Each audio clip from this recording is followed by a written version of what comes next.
Hello everybody, this is JacobViral for a big build update today. From my previous system, I had a single 10-inch and a ported enclosure sitting around this area. Now, as you can see, I have a huge box for one single 10-inch subwoofer. So before anything, I just want to say my second channel, JacobViral 2, link in the description. If you want to have more in-depth concept of builds, you want to see demo footage, you want to see Q&A questions that you may be able to get answered, and you want to see in-depth things that I've done to my system, my second channel, link in the description to check out all of that. Be sure to subscribe if you haven't there too. So I'm going to do a walk around of my whole build update with my single 10-inch subwoofer. So same sub as before, just a huge box. So the box before that I had, if you haven't seen the video, I'd check it out. I'll put it in the link in the description as well. Single 10 that I had in a ported enclosure before, now I have in a big box, bandpass 4th order enclosure.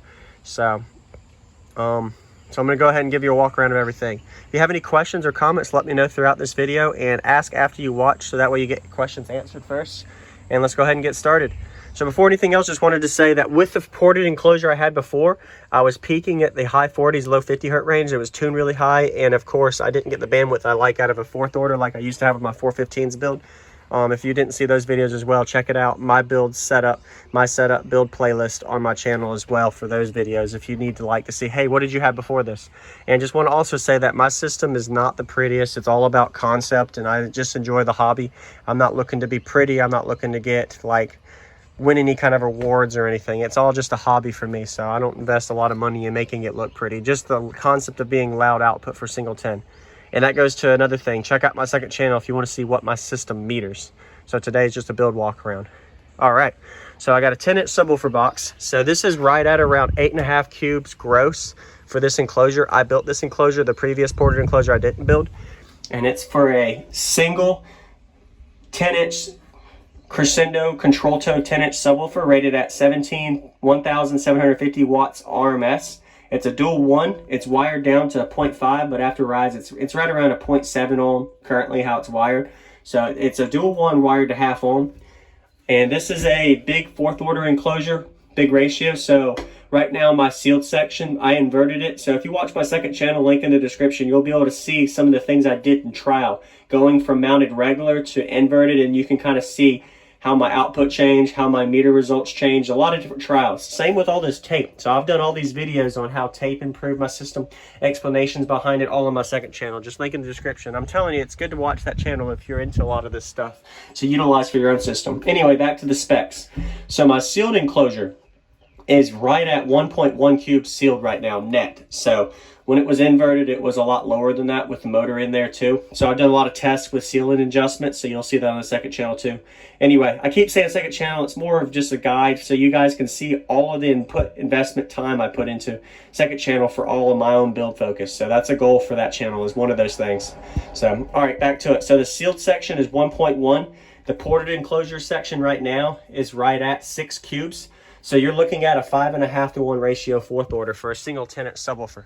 So, and of course I'll talk about ratio and all of that on the second channel. I'm not going to go in depth on all of that for this video, but just giving you specs. So 1.1 cubes sealed, 6 cubes ported. My port area on this right now is right around 65 square inches. So it's right around 80% port area. Another video I made discussion on the second channel, you'll see. But it's tuned to right around a 45 hertz tuning right now with how the port is for a single 10, and you'll see what it meters on the second channel too, link in the description. All right, so tape is another concept that I can explain that you'll see on the second channel. All right, now to go to the power. So SoundCube 2200 is what I'm wired at half ohm on. So this SoundCube 2200, you'll see here I have dual inputs on it. Remember, this isn't the prettiest system, but it works for me. So, but SoundCube 2200 on a Crescendo control toe 10-inch subwoofer. So let me know what you guys think in the comments before I go into the electrical side. Appreciate you guys always watching. Hit the like button if you haven't already. Let me know what you think. Give me some feedback, and check out the second channel if you haven't. I'm telling you, it's some good footage on there. All right, so I'm going to go ahead and close this. Get one more little picture caption for y'all. You can see it's really big. It's not the prettiest, but it works for me, so there you go. All right, now to go into the doors. I don't have any kind of mids and highs, just 6x8s. I kind of sound dampened my doors here. I made a video concept on that on the second channel too. So now I'm going to get into the electrical.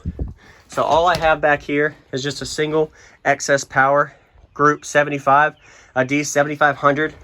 If I remember right, it's right around 170 amp hours of battery reserve for the back. So it's not the prettiest, but I'm telling you, it works for me, the concept with this battery mount. And then I have a Precision PP 900.4 4-channel amp that is wired to my previous. I haven't changed the mids and highs much, and it's just got some Crescendo 6.5s. I got 6 of them, or I got 4 of them wired up. I haven't done any tweeters, mids and highs work yet besides that. So, but that's where my box is for that, my battery. So I have an XS Group 75 up back, so that's the biggest battery for AGM that I know of, unless you get a bigger battery, but I like XS power personally. And then I just have this, I'll show you the head unit too. Let me go around. And this is in a 2006 Ford Explorer, if anybody doesn't know that in my build updates. So now I'll go up front. So this is where, so I used to have a 160 dB build back here behind me. So all back here used to be a 160. I did 165.5 dB build was my highest score I got, SPO, on my 415's 4th order wall build. And now I'm at a single 10-inch. And I'm not going to plan to upgrade or change the size of the subwoofers or count or anything like that.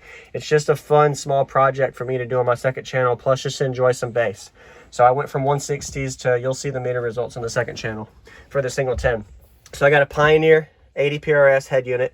I have a, I already talked about the amplifier, 2200. 4 Crescendo 8s, or no, 6.5s, sorry. And then I just got a SPL Cartel bass knob. And then let's get, oops, sorry, I dropped my phone. My bad, get a little excited. All right, so as you guys can see, I gutted the front. So it's not the prettiest, but it works. I dynamitted a lot of stuff. My doors I didn't change from before, so nothing on the doors. It's literally just solid wood, because this door was getting beat on like crazy. You're talking 163s on music, especially that door over there. So my airbag is gone because literally the brackets that held it on broke from the handle, and I'm not going to put a speaker or subwoofer as a wheel. Thought about it, but I'm not going to do that. So it's not a daily driver. This is just a vehicle that I have as a hobby project. I still have a system in it, but my car is my daily driver. All right, so I have an XS Power D6500 Group 65 up front. So I have a little over 200 amp hours of battery reserve on a 2K watts RMS amp.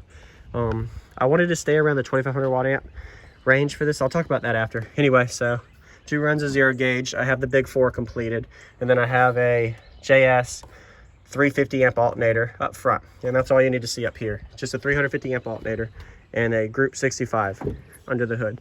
So that's for under the hood. Let's get back to the back for the finish of this commentary before the video ends.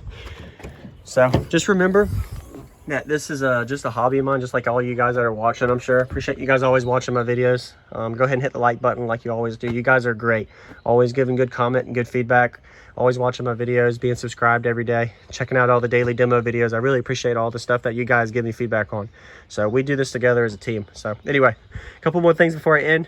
Just want to say again, once again, second channel for all build updates, all adjustments, everything that I've gotten to this point wise, what it meters, what it clamps, what my results are, how I did my tuning adjustments, why I did a ratio that I did, why I inverted it versus I mounted regular, how I sound dampened everything, why I used the tape, how I did my big 3, how I tuned my amplifier, how I tuned my subsonic LPF, how I wire my speakers, how my amplifiers ran, pretty much the settings of my head unit. A lot of different videos, including some of those I mentioned, are on my second channel, JacobViral 2. So check that out. I'm telling you, there's some good information on there. And of course, you can learn something and you can teach me too. So we learn along the way. So you get to see the shot. Let me take it out a little bit so you can kind of see. It's a really big, so I'll just end this video real quick. So why are you having a big ratio, Jacob? Why not do 2 10s or 3 10s? Or why would you not do a 15 or 2 15s if you're going to use your whole back? I get this question asked a lot, and the biggest thing is I want to have a small package with as much bass output as possible. Everybody does 12s, 15s, 18s. I wanted to just do a single 10. I could have even done a single 8, but a single 10 gives me a little more motor force, a little more option. And of course, I could have had an option 10-inch subwoofers. I just wanted to do something unique and different. Everybody runs like 4 or 5 brands, and I wanted to do my own thing, just show something that I prefer and enjoyed. So, but yeah. Just a big ratio, 4th order. I could have done a 6th order as well, so that's another discussion you'll see on my second channel, why I didn't do 6th. But that's the concept. So I wanted to stay on the power range of around 2500 watts or less, so that way I didn't have to worry about adding multiple batteries. I didn't have to worry about electrical issues. I stay in the 14 volts full tilt at idle or revved, so I don't have issues with that.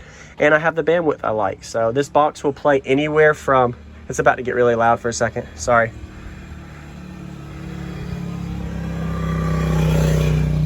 Anyway, but this box will play anything from like 22 hertz up to actually 25 hertz up to around 55 to 60 hertz right now with where it currently is tuned. Of course, that vary bandwidth changes depending on where I am. On my second channel, you'll see a video where I actually played down to 15 hertz before some adjustments, so I hope you guys enjoy that video as well.